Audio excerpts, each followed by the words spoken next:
Et ce soir, le thème qui nous a été donné, c'est la foi de la femme cananéenne. Il est tiré de Matthieu 15, du verset 21 au verset 28. La foi de la femme cananéenne. Et le texte est tiré de Matthieu 15, du verset 21 au verset 28.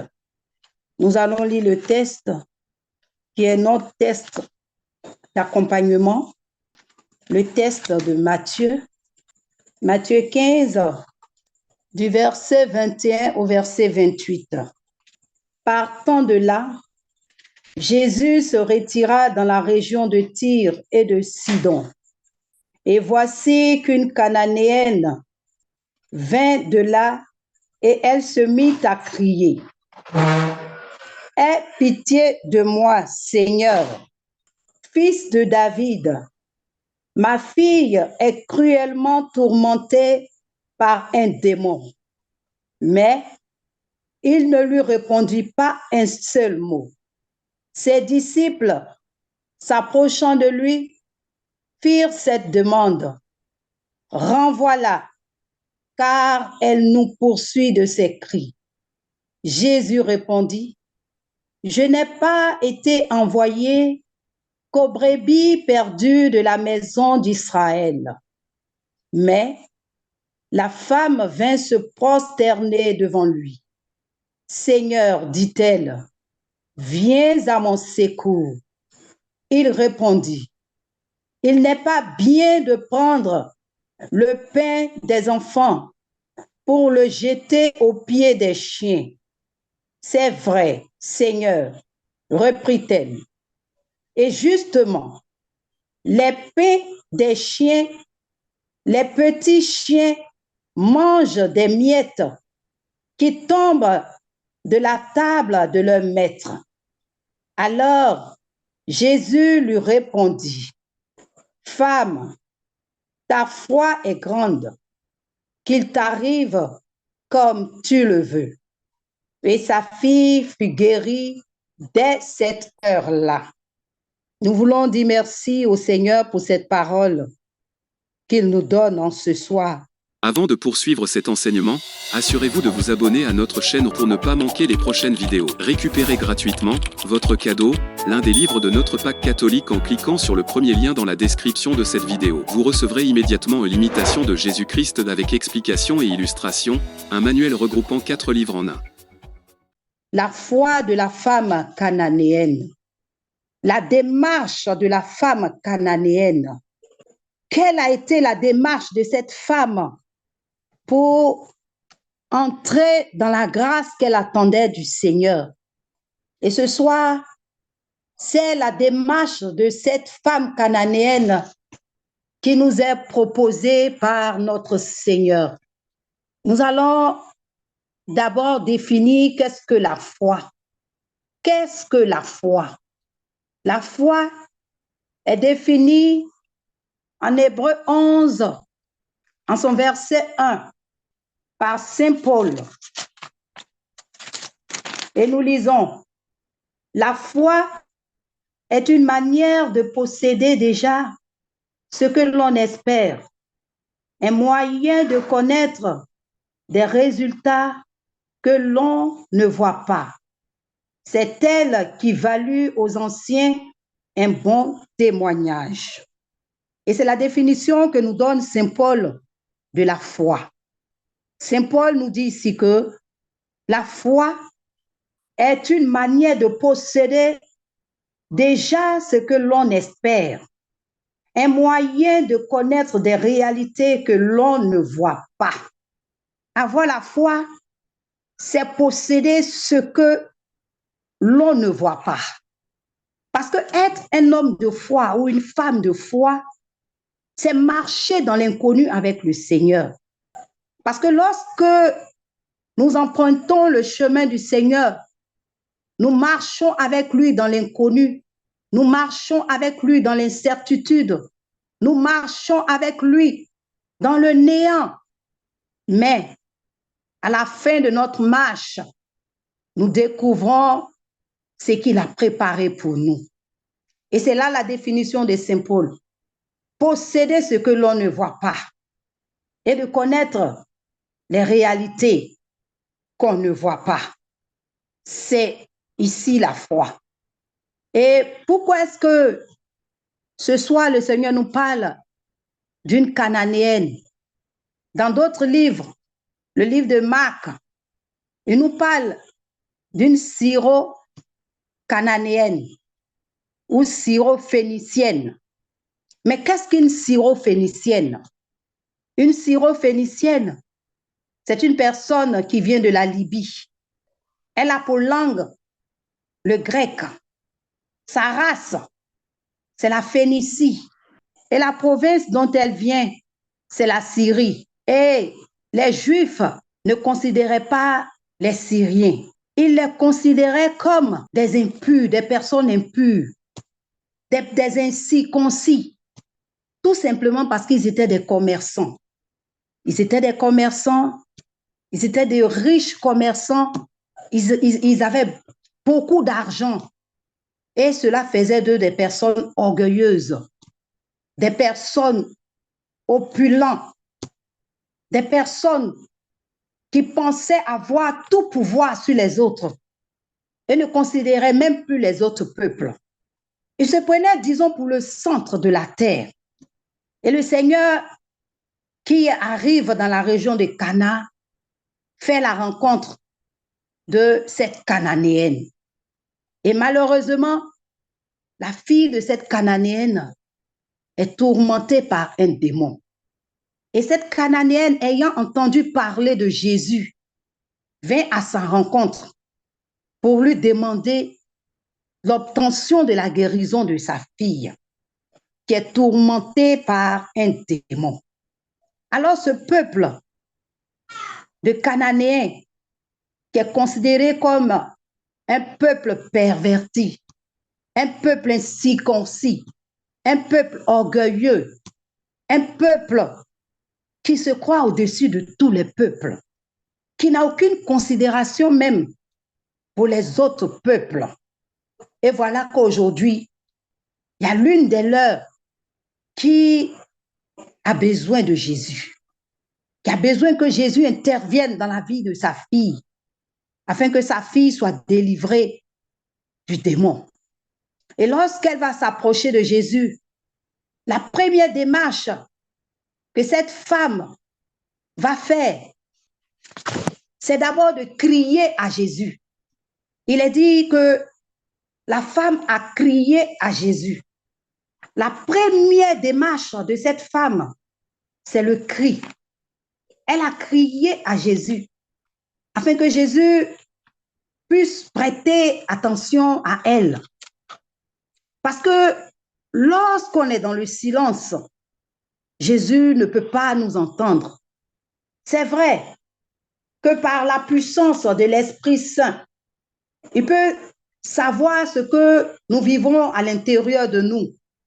Mais c'est seulement lorsque nous extériorisons cela que le Seigneur se rend compte de ce que nous vivons. Et ici, la Cananéenne a crié à Jésus. Elle a crié haut et fort, afin que Jésus puisse entendre sa souffrance, entendre sa douleur, entendre les cris de ses entrailles. Parce qu'ici, c'est sa fille qui est tourmentée. Et une mère ne peut rester impuissante devant les souffrances de ses enfants. Et lorsqu'on prend la parole de Matthieu, c'est déjà au verset 21 qu'elle crie. Elle dit, « Aie pitié de moi, Seigneur, fils de David. Aie pitié de moi, Seigneur, fils de David. » Pour dire que lorsque nous sommes dans des situations où nous nous sentons incapables, où nous nous sentons limités, où nous n'avons plus de force, ce qu'il nous reste à faire, c'est de crier à Dieu. C'est de crier à Dieu, c'est de crier haut et fort à Dieu, afin qu'il puisse entendre nos cris, afin qu'il puisse entendre nos désarrois, afin qu'il puisse entendre nos douleurs qui viennent de nos entrailles.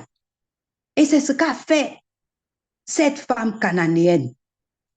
Lorsque nous prenons le livre de l'Exode, Exode 3, verset 7, le Seigneur dit à Moïse, « J'ai entendu les cris de mon peuple et les douleurs que lui font pousser ses oppresseurs. » Dans d'autres livres, dans d'autres versions, il emploie oppresseur, il parle de bourreau. Pour dire que tant que ton cri n'est pas parvenu à Dieu, Dieu restera incapable devant ta situation. Ça, c'est la première démarche à faire devant une situation d'incapacité, devant une épreuve, devant une montagne qui se dresse devant nous. Nous, en tant qu'humains faits de chair, nous sommes incapables devant certaines situations. Et la première attitude à tenir, c'est de crier haut et fort à Dieu. De crier à Dieu afin que Dieu puisse nous entendre. Et lorsque elle a crié à Dieu, elle a dit, « Aie pitié de moi, Seigneur, fils de David. » Tout de suite, après son cri, elle a posé directement son problème. Ce pourquoi elle était venue à Christ.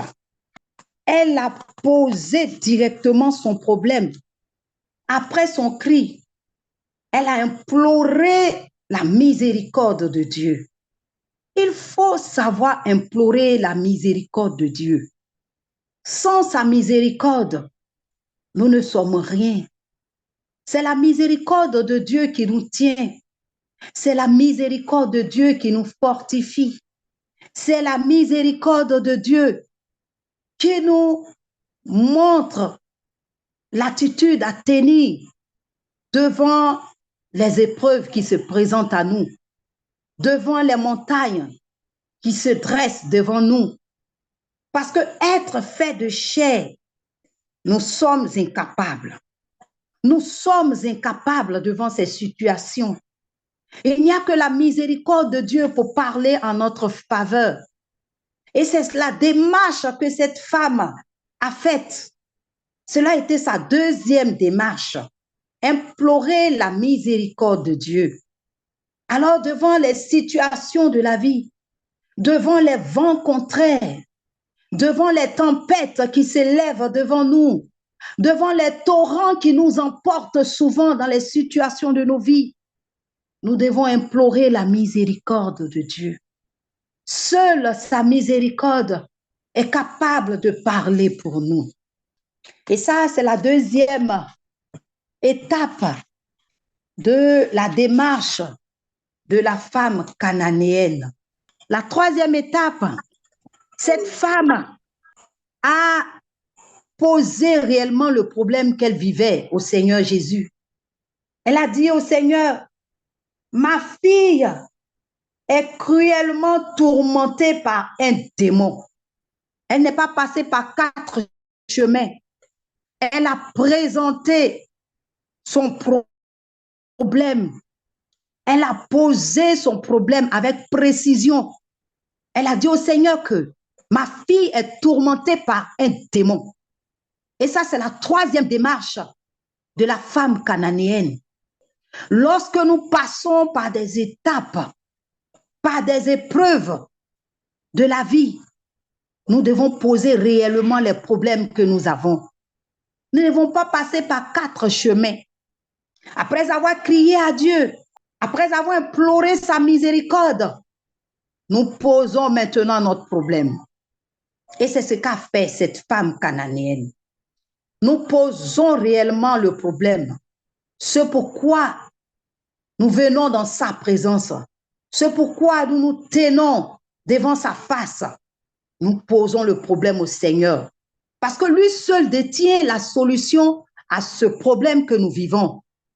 Il n'y a aucun problème sur cette terre des vivants qui n'ait de solution qu'en Jésus-Christ lui seul. Car la Bible le dit. La Bible dit que le Fils de l'homme est apparu pour détruire les œuvres du diable.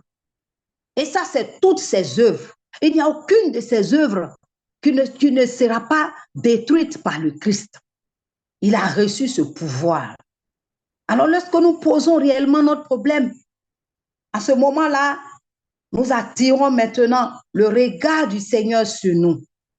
Nous attirons le regard du Seigneur sur nous.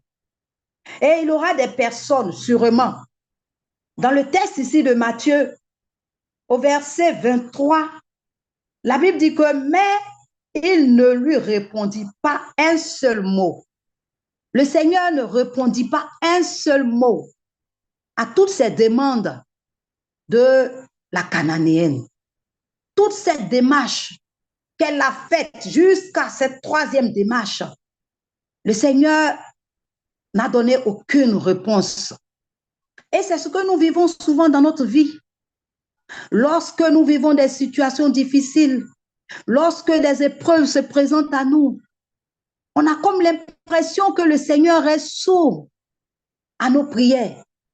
On a comme l'impression que le Seigneur ne nous entend même pas. On a comme l'impression que le Seigneur ne nous écoute pas. Mais laissez-moi vous dire que c'est cela même qui doit nous emmener à avancer avec le Christ. Parce que le silence de Dieu nous mène dans une dimension avec lui. C'est parce que le Seigneur veut nous entraîner dans une dimension de foi qu'il garde le silence. Parce que le silence du Seigneur doit provoquer un réveil spirituel en nous. Le silence du Seigneur doit provoquer un réveil spirituel en nous. Le silence du Seigneur doit nous booster encore dans notre foi. Le silence du Seigneur doit nous amener à être des personnes résistantes, à être des personnes qui ne reculent devant aucune situation. Le silence du Seigneur doit nous emmener à aller de l'avant avec lui. Oui, le silence du Seigneur doit nous aider à avancer, ne pas regarder en arrière. Le silence du Seigneur est fait pour nous fortifier dans notre foi. Le silence du Seigneur est fait pour nous emmener à avoir une foi plus grande en lui, notre Dieu. Parce que Dieu veut voir jusqu'où nous pouvons aller avec lui. Jusqu'où nous pouvons aller avec lui. À quel niveau nous pouvons aller avec ce Dieu grand, ce Dieu merveilleux, ce Dieu puissant. Et Jacques le dit. Jacques le dit. Saint Jacques nous le dit dans ses textes. Il dit que l'épreuve vient pour vérifier la qualité de notre foi. L'épreuve vient pour vérifier la qualité de notre foi. Si Dieu met au-devant de nous une épreuve, c'est pour vérifier la qualité de notre foi. Jacques nous le dit, Saint Jacques, en Jacques 1, verset 3. L'épreuve qui vérifie la qualité de notre foi produit en nous la persévérance. Et si Jésus ne répond pas ici à la Cananéenne, c'est pour aboutir à ce que Saint Jacques dit ici, en Jacques 1, verset 3. L'épreuve vérifie la qualité de notre foi et produit en nous la persévérance. Amen. Lorsque nous avons l'impression que Dieu ne nous répond pas, c'est pour vérifier la qualité de notre foi. La qualité de notre foi. C'est pour cela que Dieu ne donne aucune réponse.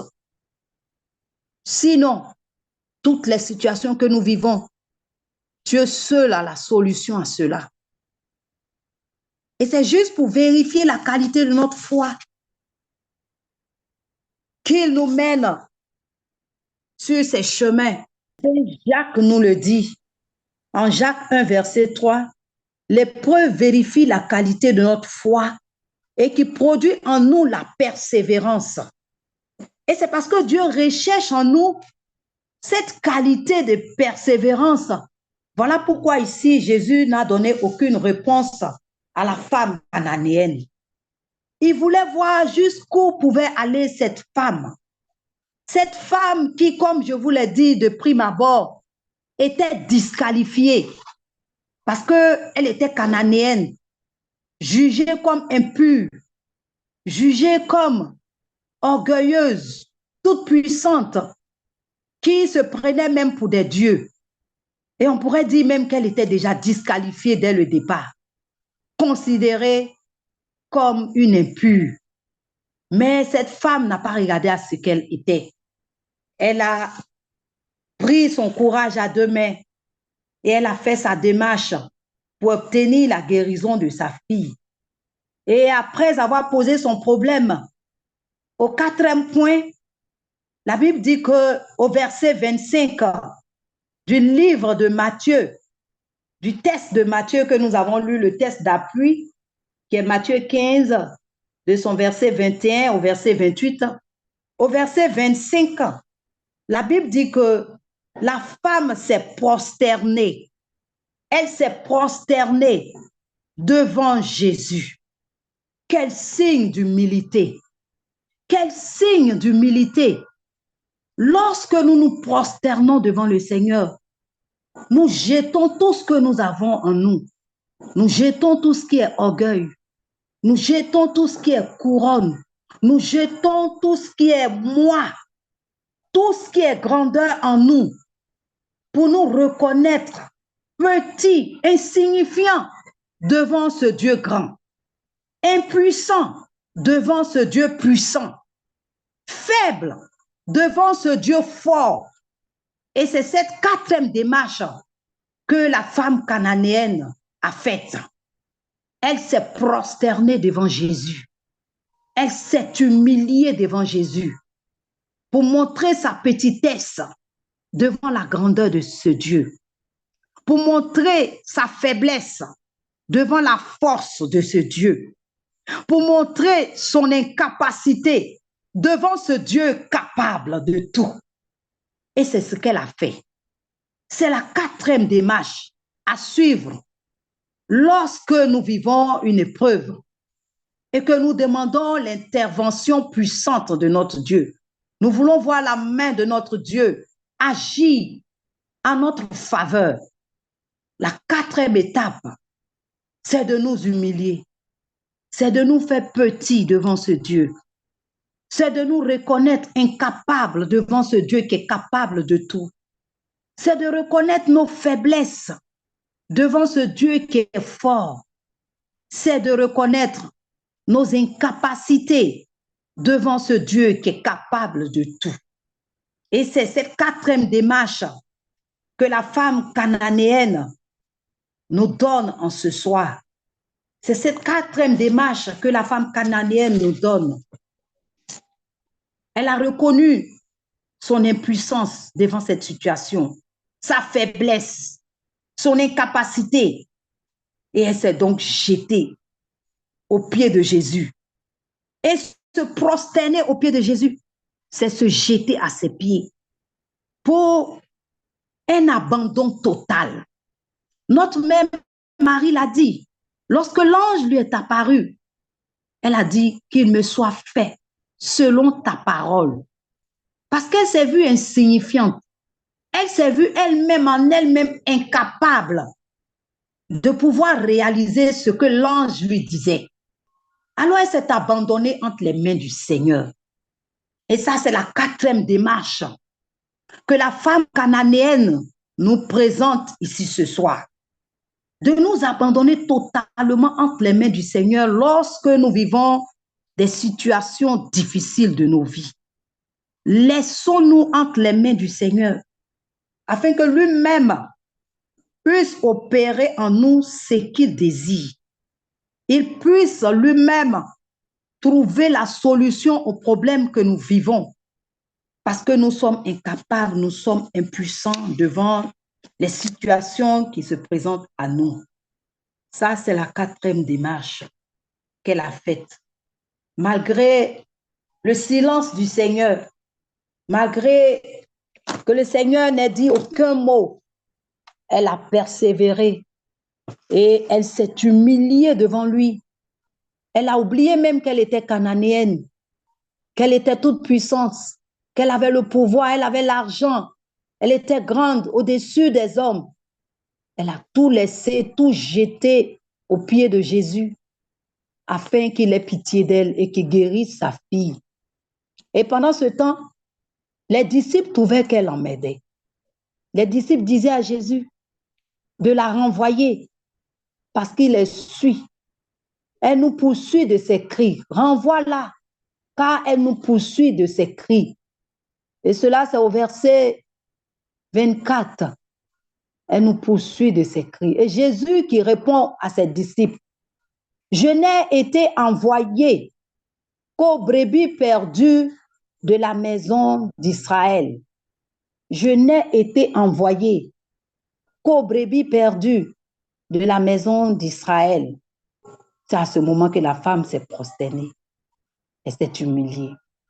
Et quelle réponse encore le Seigneur va donner après cette démarche des plus humiliantes où elle a tout abandonné entre les mains du Seigneur? Une bombe encore que le Seigneur va lui donner. Et ça, c'est la dernière des bombes. Et le Seigneur qui lui dit, il n'est pas bien de prendre le pain des enfants pour le jeter aux pieds des chiens. Il n'est pas bien de prendre le pain des enfants pour le jeter aux petits chiens. Voilà la réponse que le Seigneur donne à la Cananéenne lorsqu'elle se prosterne, après avoir été humiliée devant le Seigneur. Voilà la réponse que le Seigneur va lui donner encore. Pour fouetter encore son orgueil, pour booster encore sa foi. Parce que comme je vous l'ai dit tantôt, les Cananéens étaient considérés comme des impurs. Et ici, Jésus considère, il compare la Cananéenne à un chien, un petit chien en plus. Parce qu'un chien encore, ça va. Mais le petit des chiens, ça veut dire insignifiant même, qui ne représente rien devant lui. Elle est considérée, comparée à un petit chien. Et qu'est-ce qu'il dit? Il n'est pas bon de donner le pain des enfants aux petits chiens. Ici, les enfants, c'est qui? Les enfants, ce sont les enfants d'Israël. C'est le peuple d'Israël. Ceux qui étaient considérés comme ceux qui devaient recevoir l'héritage. Ceux à qui étaient destinés les grâces et l'héritage. Et ici, le Seigneur Jésus disait à cette femme qu'elle ne devait rien attendre de lui parce qu'il n'était pas venu pour elle. Elle était impure, considérée comme impure, orgueilleuse, opulente. Alors lui, Jésus, il n'était pas pour elle. Il ne pouvait rien faire pour elle. C'est ce que cela signifiait. C'est ce que cela signifiait. Mais elle n'a pas démérité. La Cananéenne n'a pas démérité. Elle a été persévérante et elle a été insistante. Elle a insisté jusqu'au bout. Elle a insisté jusqu'au bout. La preuve en est, qu'est-ce qu'elle a donné comme réponse au Seigneur? Elle a dit au Seigneur Jésus, c'est vrai, Seigneur, pour dire que ce qu'il a dit est tellement vrai. Seigneur, c'est vrai, reprit-elle. Et cela, c'est au verset 27. Justement, les petits chiens mangent les miettes qui tombent de la table de leur maître. Cette femme est une femme de détermination. Cette femme, est une femme d'impact. Cette femme est une femme qui ne mérite pas. C'est une femme qui gagne des batailles. Et par ce qu'elle a donné à Jésus comme réponse, elle a gagné cette bataille avec le Seigneur. Elle a été persévérante. Et ça, c'est la 5e étape que le Seigneur nous donne. Que la femme cananéenne, le Seigneur nous donne au travers de la femme cananéenne. Persévérer, même lorsque cela est difficile, même lorsqu'on ne voit pas le bout du tunnel, on doit rester dans la persévérance et dans l'insistance jusqu'à obtenir ce que nous cherchons. Et la 6e étape, c'est de reconnaître Jésus comme Seigneur et Maître. Parce qu'ici, au verset 27, la Cananéenne l'a dit. Elle dit, c'est vrai, mais les petits chiens mangent des miettes qui tombent de la table de leur maître. Pour dire que, Seigneur, c'est vrai, tu peux ne pas me donner le pain des Israélites, des élus de Dieu, mais Seigneur, tu peux quand même me donner leur reste. Tu peux me donner leur reste. Tu peux me donner les miettes qui tombent de les tables. Car toi, tu es mon maître. Donc, les miettes qui tombent de ta table, moi qui suis le petit chien, je peux manger ces miettes-là. Et cette parole a tellement touché le Seigneur. Cette parole a tellement touché le Seigneur que Jésus a dit en conclusion. La Bible dit, alors, au verset 28, alors Jésus lui répondit, femme, ta foi est grande, qu'il t'arrive comme tu le veux. Et sa fille fut guérie dès cette heure. Jésus a tellement apprécié la foi de la Cananéenne que malgré qu'elle était disqualifiée, malgré qu'elle n'était même pas considérée comme une élue, mais elle a montré sa foi au Seigneur. Elle a montré sa foi au Seigneur. Ce qui a fait que Dieu, il était obligé, il s'est senti obligé d'accorder à cette femme ce qu'elle lui avait demandé. Et elle est rentrée dans sa grâce. Sa fille a été guérie. Sa fille a été délivrée de ce démon. Alors, rentrons dans ces grâces, dans ce que cette Cananéenne nous donne comme chemin pour obtenir les grâces auprès de notre Seigneur. Ces 5 étapes que la Cananéenne nous a données au travers de son parcours. Je veux revenir sur ces étapes. La première étape, c'est de crier à Dieu. La seconde étape, c'est d'implorer sa miséricorde. La troisième étape, c'est de poser son problème avec précision. La 4e étape, c'est de se prosterner, s'humilier, se reconnaître faible et incapable devant cette situation et reconnaître que Dieu seul est capable de trouver la solution à ce problème que nous vivons. La 5e étape, c'est de persévérer et insister, de persévérer dans la véritable vie de prière, dans l'adoration, dans le jeûne, dans la louange. Insister chaque jour, insister jusqu'à l'accomplissement de Dieu. Et en 6e et dernière position, reconnaître Jésus comme son maître et comme son Seigneur. Parce que lorsque tu as reconnu Jésus comme ton maître et comme ton Seigneur, en ce moment-là, Jésus est obligé d'intervenir dans ton affaire. Il est obligé d'intervenir dans ton affaire. Parce que tu l'as reconnu comme ton Dieu, tu l'as reconnu comme ton Seigneur. Il est obligé d'intervenir dans ton affaire. Il est obligé de se faire grand dans ton histoire. Il est obligé de réaliser l'irréalisable dans ton histoire. Il est obligé de le faire. C'est ça la main de Dieu.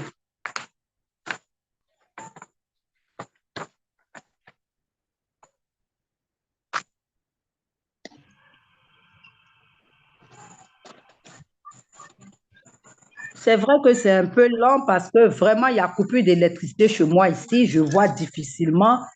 Je fais vraiment des efforts pour donner quelque chose. Et je pense que j'ai suffisamment parlé. Nous allons retenir en conclusion, parce que la foi, c'est un sujet qui est tellement vaste, que si nous voulons parler de la foi, aujourd'hui, on risque même de rester jusqu'au petit matin. Donc, c'est le peu que moi j'avais à partager avec vous sur la foi.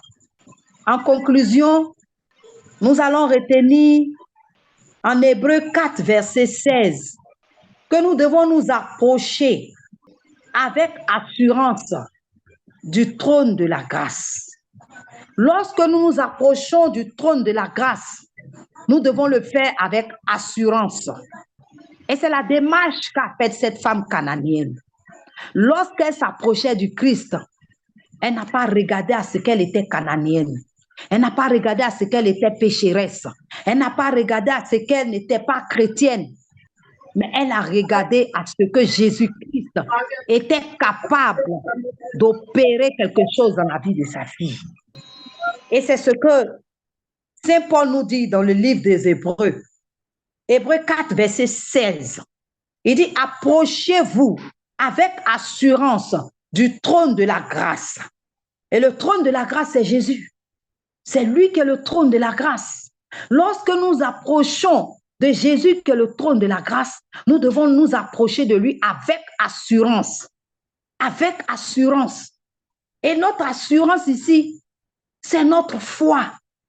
Nous ne devons pas chercher à savoir si cela va se faire ou pas. Mais nous avons mis notre confiance en quelqu'un. Et nous laissons tout entre les mains de cette personne. C'est lui qui se charge de notre destin, de notre destinée, de notre avenir, de notre devenir. Nous devons retenir aussi que le Seigneur nous aime tellement. Il nous aime tellement qu'il ne peut pas rester indifférent aux situations que nous vivons. Il ne peut pas rester indifférent à nos cris. Dieu nous donne tout ce qui est bon pour nous. Dieu fait toutes choses bonnes en son temps. Sûrement que ce que nous demandons, ce n'est pas encore le moment de Dieu. Dieu ne pourra pas nous l'accorder. Mais si c'est le moment de Dieu, si l'heure du Seigneur a sonné, si le temps du Seigneur a sonné, aucune main ne pourra retenir le Seigneur. Personne ne pourra empêcher Dieu de réaliser ce qu'il veut réaliser dans nos vies. Personne ne pourra nous empêcher de rendre témoignage de ce que Dieu est passé dans nos vies. Et pour finir, je veux vous laisser avec les 3 piliers de la foi. La foi repose sur 3 piliers. Et moi, lorsque j'ai fini de préparer cet enseignement, j'ai compris tout de suite que la femme cananéenne incarnait déjà ces 3 piliers. La foi repose sur 3 piliers qu'il faut retenir en ce soir. Le premier pilier, c'est celui de la justice. Lorsque nous voulons une foi qui déplace les montagnes, une foi qui ouvre des portes inimaginables de grâce et de bénédiction, nous devons être des personnes de justice. Nous devons rechercher la justice, poursuivre la justice jusqu'à faire de la justice notre bien personnel. Nous devons être des personnes justes parce que Dieu aime les justes. Dieu aime celui qui est juste. Ça, c'est le premier pilier. Et le deuxième pilier, c'est la miséricorde. la miséricorde. Nous devons pratiquer la miséricorde. Nous devons être des hommes et des femmes de miséricorde, car notre Dieu est miséricordieux. Et s'il nous a créés, comme le dit Genèse 1, verset 26, à son image et à sa ressemblance, alors nous avons une part de miséricorde en nous. Et nous devons pratiquer cette miséricorde-là. Partout où nous allons, sa miséricorde doit être attachée à nous. Nous devons pratiquer cette miséricorde. Ça, c'est le deuxième pilier. Et le troisième pilier, c'est l'humilité. L'humilité, nous devons marcher dans l'humilité. L'humilité doit être notre partage de tous les jours. Nous devons nous exercer à l'humilité. Nous devons nous exercer à la petitesse. Nous devons nous exercer à nous reconnaître toujours petits, toujours faibles devant les autres, afin que Dieu nous élève au moment opportun. Parce que Dieu élève les humbles, comme le dit la Vierge Marie. Il renverse les puissants de leur trône, mais il élève les humbles. Alors marchons dans l'humilité. Que ces trois piliers de la foi ne nous quittent pas. Exerçons-nous à pratiquer ces trois piliers. Celui de la justice, la miséricorde et l'humilité. La femme cananéenne incarnait tout cela. Elle a été juste. Elle a été vraie envers Jésus. Elle a pratiqué la miséricorde en Jésus. Elle a demandé la miséricorde à Dieu. Et elle s'est humiliée. Et nous avons vu après ce qui a suivi. Jésus est intervenu dans la vie de sa fille. Et sa fille a été guérie. Elle a été délivrée du démon, de cette oppression dans laquelle elle était. Parce qu'un démon, il nous fait vivre dans l'oppression. Dans l'oppression. Et sa fille a été guérie. Sa fille a été guérie. Alors pour finir, je vais vous laisser le texte d'Hébreux 13, verset 8. Et dans ce texte, Saint Paul nous dit que Jésus-Christ est le même hier, aujourd'hui et éternellement. Et nous devons comprendre par cette phrase que ce qu'il a fait pour la Cananéenne, il est capable de le faire aussi pour nous. Il est capable de le refaire encore à nouveau parce qu'il n'a pas changé. Il n'y a rien de nouveau sous les cieux, comme nous le dit le livre de l'Ecclésiaste. Tout ce que nous vivons aujourd'hui, il y a des personnes qui ont déjà vécu cela. Et ils ont trouvé leur solution en Jésus-Christ, qui est le Seigneur des Seigneurs. Et Hébreu nous le dit. Hébreu 13, verset 8. Il dit Jésus-Christ n'a pas changé. Il est le même hier, aujourd'hui et éternellement. Que Dieu vous bénisse. Amen. Amen. Amen. Amen. Amen. Merci, ma sœur, pour ce pain, ce repas consistant. Vraiment, merci. Je veux rendre grâce à Dieu parce que malgré les difficultés avec la lumière, tu as tenu à partager avec nous ce pain-là et je suis certaine que nous sommes nombreux à avoir été plus que rassasiés ce soir. Et pour cela, que l'Éternel te bénisse, qu'il te garde et qu'il fasse luire ta face sur toi. Amen. Ce que j'ai envie de, ce que je retiens fortement, vraiment de manière très forte, c'est que quel que soit le nombre d'années, quel que soit le degré de souffrance, quels que soient les obstacles et même les humiliations, on doit tenir ferme jusqu'à ce qu'on atteigne notre objectif. Parce que le Maître qui est Jésus-Christ, lui, ne change pas, il ne ment pas. Ce qu'il dit, il fait. Donc, s'il dit qu'on demande, il va nous donner, il va le donner, il va nous donner. Je rends vraiment grâce pour cette parole de ce soir et je dis merci à Dieu qui a permis que tu puisses, malgré l'obscurité, nous remplir tel que tu nous as remplis ce soir. Amen. Amen, amen, amen. À Dieu soit la gloire. Oh oui, amen. À lui seul la gloire. Maintenant, nous allons passer à la phase des questions-réponses. Donc, D'accord. chers frères et sœurs, si vous avez des questions, vous pouvez ouvrir vos micros pour les poser directement à la sœur ou alors les écrire dans le chat. On va les lire pour elle et elle va y répondre. Donc, c'est vraiment sans protocole. Allez-y comme vous le sentez. En attendant les questions, moi, j'avais quand même envie de poser une question, ma sœur. Sur le premier point, il faut D'accord. crier à Dieu.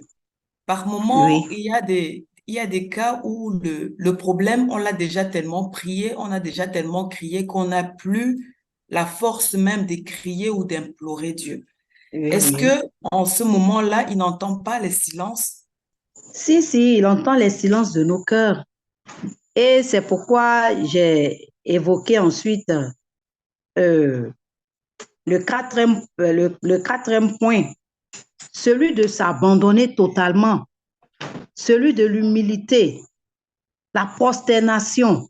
Puisque là, tu n'as plus de paroles, tu n'as plus les paroles pour parler à Dieu. Tu as tellement parlé, tu as tellement prié, tu n'as plus de force pour lui adresser ta prière. En ce moment-là, c'est l'abandon total. On arrive au stade de l'abandon total. Tu t'abandonnes entre ses mains et tu lui dis, Seigneur, qu'il te soit fait selon ta volonté. D'accord, d'accord, merci. Il y a une main qui est levée. Il y a la sœur Fatou qui a levé le. Oui, sœur Fatou, tu peux ouvrir ton micro et poser la question. D'accord. Donc, tu peux écrire ta question dans le chat, sœur Fatou, si tu n'arrives pas à ouvrir ton micro. Pendant que la sœur Fatou écrit sa question dans le chat, si quelqu'un d'autre a une question à poser, vous pouvez la poser.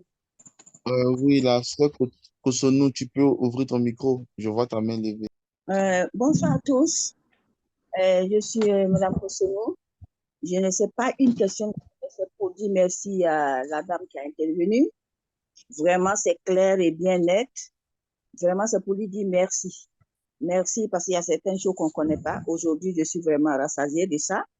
Et je lui dis encore merci. Que Dieu l'accompagne dans tout. Et que tous ces enseignements-là, si on peut mettre ça sur le forum, ça va nous faire plaisir parce que c'est tellement bien dit. J'en ai fini. Merci à tous. Merci, ma sœur. Sœur Alors, Blanche, sœur Blanche, oui, vas-y, frère Stéphane. merci. Alors, je vais d'abord lire la parole de la sœur Fatou qui dit, ce n'est pas une question, je veux juste dire merci à ma sœur de nous avoir fait découvrir la miséricorde infinie de Dieu. Peut-elle partager avec nous des conseils pour entretenir une foi vive et ardente malgré tout? Donc, la sœur Fatou demande, est-ce que Madame Cesse peut nous partager des conseils pour entretenir une foi vive et ardente malgré tout? Voilà, avant que je ne prenne la parole. Wow. Merci à la sœur. Ce que je pourrais dire pour entretenir une foi vive et ardente, je pense que faut commencer par ma conclusion. Parce que dans la conclusion, j'ai dit qu'il fallait s'approcher avec assurance du trône de la grâce. Le trône de la grâce.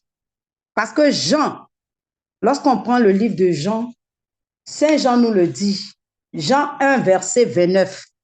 Lorsqu'on prend Jean 1, verset 29, Jean nous dit, voici l'agneau de Dieu qui enlève le péché du monde.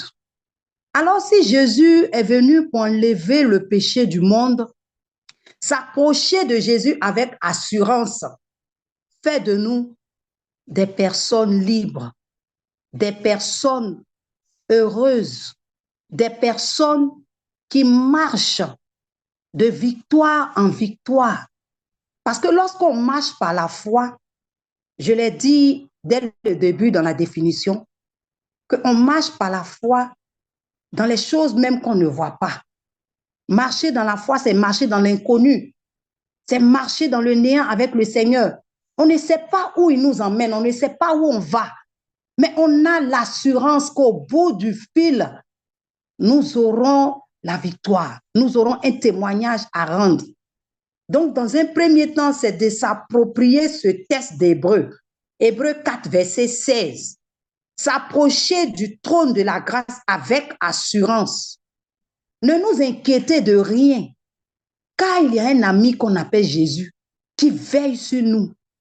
Et lorsque nous sommes accrochés à ce Jésus, dans une véritable vie de prière, de jeûne, de louange, d'adoration, et même souvent même en posant des actes de charité envers des frères et sœurs, je pourrais dire que cela nous suffit. C'est ce que j'avais à donner comme réponse. Merci, merci, Madame Cesse. Alors, dans le chat, il y a une autre question de Phrasé qui dit « Dieu est-il obligé chaque fois de nous répondre ?» Merci à la sœur Euphrasie pour sa question. Je dirais que Dieu n'est pas obligé chaque fois de nous répondre.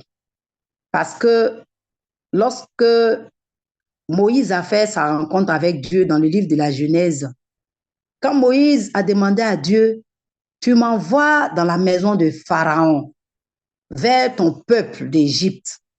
Mais lorsque je vais arriver chez les Israélites, lorsqu'ils me demanderont, qu'est-ce que je vais dire? Qui tu es à ce peuple? Le Seigneur a dit, je suis celui qui suis. Pour dire quoi? Qu'il est l'être suprême. Il est le tout-puissant. Il détient tout pouvoir. Il est omnipotent. Et il détient toute science. Il est omniprésent. Alors Dieu n'est pas toujours obligé de nous répondre. Mais moi, je dirais que Dieu nous répond toujours, tantôt d'une manière ou d'une autre. Parce que Dieu donne les réponses. Mais souvent, on ne fait pas trop attention aux réponses que Dieu nous donne. Souvent, tu peux demander quelque chose à Dieu, c'est vrai, comme on l'a dit tantôt, cela dure, ça dure, ça perdure. Mais moi, je dis que Dieu n'est jamais resté silencieux éternellement. Dieu se révèle toujours à nous, tantôt d'une manière ou d'une autre. Et au fur et à mesure que tu vas demander la même chose au Seigneur dans tes prières, il va te donner une réponse, soit au travers d'un songe, au travers d'une parole, au travers d'un frère ou d'une sœur. Le Seigneur viendra te donner une assurance de cette parole. Elle pourra être positive comme négative. Et moi, je profite de cette occasion pour vous donner un témoignage. C'est vrai, je n'ai pas eu le temps de vous donner des témoignages, mais je pense que cette question est la bienvenue pour que je vous donne le témoignage de moi, ma vie. Lorsque j'aspirais au mariage, j'étais déjà en concubinage avec mon mari. On avait déjà notre premier fils. Et je portais mon mariage en prière. Nous nous sommes rencontrés en 98, lorsque nous étions étudiants. Mais on a commencé à travailler jusqu'en 2014, c'est-à-dire 16 ans après que j'ai eu la grâce, le Seigneur m'a donné la grâce d'entrer dans le mariage. Mais chaque fois que je portais cela devant la face du Seigneur, je me souviens qu'une fois, le Seigneur m'a montré un songe. Et dans le songe, il m'a montré que je devais me marier. J'étais dans ma robe de mariée, j'étais toute belle. Sauf que j'avais grossi, je me voyais grosse. Et j'étais assise. Mais je n'ai pas compris ce que ce songe signifiait. J'ai vu que réellement, je me suis mariée. Mais le fait que je me sois vue grosse, grossie, je ne comprenais pas. Et je continuais de porter en prière. Mais Dieu merci, il y a des hommes de Dieu, chaque fois qu'ils venaient me rassurer que le Seigneur dit, tu vas te marier. Et le jour de ton mariage, ta joie sera parfaite. Bon, moi, je ne comprenais pas. Je dis, mais Seigneur, quand tu parles de joie parfaite, là, c'est quoi? Alors que ça met du temps. Depuis combien d'années on est ensemble? Mais le jour de mon mariage, je vous assure, effectivement, ma joie était parfaite. C'est le visage que le Seigneur m'avait montré. J'étais dans la tenue qu'il m'avait montré, le visage, tout. Mais sauf que la différence, je me suis rendu compte que pourquoi dans le son j'étais assise, parce que le Seigneur me cachait la grossesse. Je me suis mariée enceinte de 7 mois, pendant que j'attendais un deuxième bébé depuis 10 ans. Il y a un espace de 10 ans entre mes 2 enfants. Mais le Seigneur m'a fait ces 2 grâces-là en même temps. Je me suis mariée lorsque j'avais 7 mois de grossesse. Et je me suis mariée 2 mois après, j'ai eu mon deuxième bébé qui était une fille. Alors la joie, le Seigneur a rendu ma joie parfaite. Pour dire qu'il Amen. n'est pas toujours obligé de répondre, mais je dis qu'il répond toujours d'une manière ou d'une autre. C'est ce que je voulais dire à la sœur. Amen, amen. Un magnifique témoignage. Alors, je crois que nous n'avons plus de questions. Nous n'avons plus de questions. Alors, il y a une question qui vient d'arriver du frère Sylvain qui dit, je lis, je rends grâce à Dieu pour la vie de la sœur et pour son enseignement. Ma question est la suivante. Comment savoir que nous avons vraiment la foi? Et comment savoir qu'elle est vraiment authentique? Des fois, je me demande si j'ai vraiment la foi. Merci beaucoup. Amen, amen. Nous disons merci aux frères. Et comment savoir que nous avons la foi? Moi, je dirais que nous pouvons savoir que nous avons la foi si nous-mêmes, nous reconnaissons que Jésus est le Seigneur de nos vies. Parce que la foi, c'est de croire sans avoir vu. Or, ce Jésus dont nous parlons, nous ne le voyons pas physiquement, mais spirituellement et intérieurement. Si nous avons reçu véritablement Jésus à l'intérieur de nous, je dirais que cela est déjà un acte de foi. Le fait même de recevoir Jésus comme notre Sauveur, comme notre Seigneur, cela est déjà un acte de foi. Parce que nous ne le voyons pas, mais nous disons qu'il est notre Dieu, il est notre Seigneur. Et lorsque nous avons reçu véritablement Jésus, je vous assure que lorsque nous faisons notre véritable rencontre avec le Seigneur Jésus, nous voyons la main de Dieu dans nos vies. Nous voyons des chemins inimaginables s'ouvrir dans nos vies. Nous voyons des témoignages extraordinaires dans nos vies. Et la question du frère est la bienvenue. Ça va me permettre de vous donner un autre de mes témoignages. Il fut une année où mon mari devait voyager. Il devait aller au village pour les fêtes de Pâques. Et lorsqu'il m'a donné la nouvelle, en toute sincérité, je n'étais pas d'accord. À l'intérieur de moi, je ressentais que vraiment il y a quelque chose qui n'était pas bon. Il ne fallait pas qu'il parte. Mais je ne lui ai rien dit. Qu'est-ce que j'ai fait? Je me suis réveillée à 3 heures du matin et je me suis rendue dans mon salon. J'ai commencé à prier le Seigneur, supplier le Seigneur. Je dis, Seigneur, c'est toi que j'ai choisi comme Dieu. Et toi, tu m'as permis d'entrer dans ce mariage. Mais voilà que l'homme veut forcément partir fêter la fête de Pâques dans son village. Mais Seigneur, les ondes que je reçois ne sont pas bonnes. Papa, si tu sais que cela ne sera pas pour ta gloire, ne permets pas qu'il parte. Ne permets pas qu'il parte, Seigneur. Je vous assure, j'ai fait cette prière. Et avant d'aller me coucher, parce que moi, j'ai toujours tendance à terminer mes prières comme ça. Quand je dois finir une prière, je dis, Seigneur, moi, j'ai fini ma part, mais je ne sais pas comment tu vas t'arranger. Parce que tu es Dieu. Je ne sais pas comment tu vas t'arranger pour le faire. Mais je t'en supplie, Seigneur, fais-le selon ta volonté. Et je suis allée me coucher. Je vous assure, le lendemain matin, mon mari a pris la route, il m'a dit au revoir, il s'en va au village. Je n'ai rien dit puisque moi, j'avais déjà adressé ma prière à mon Dieu. Vers 10 heures, il a quitté la maison à 6 heures du matin puisque nous sommes à Yamoussoukro et que lui, il devait se rendre à Abidjan d'abord et puis aller ensuite au village parce qu'il est à Izi, son village, c'est quelque part derrière Dabou, là-bas, à Braco. Donc, il devait d'abord se rendre à Abidjan et puis ensuite au village. Monsieur se rend à Abidjan. Arrivé à Abidjan, il veut faire un retrait au guichet automatique. C'est là la main de mon Dieu va intervenir. Il met sa carte magnétique et le monsieur oublie le code de sa carte magnétique. Il a tapé 3 fois le code de sa carte magnétique. Sa carte magnétique est restée bloquée dans le guichet. Voilà ce que le Seigneur a réalisé pour moi en cette année-là. Et cela a fait qu'il n'est plus parti au village. Amen. Voilà les preuves de ce que on a la foi et de ce que Dieu agit dans nos vies.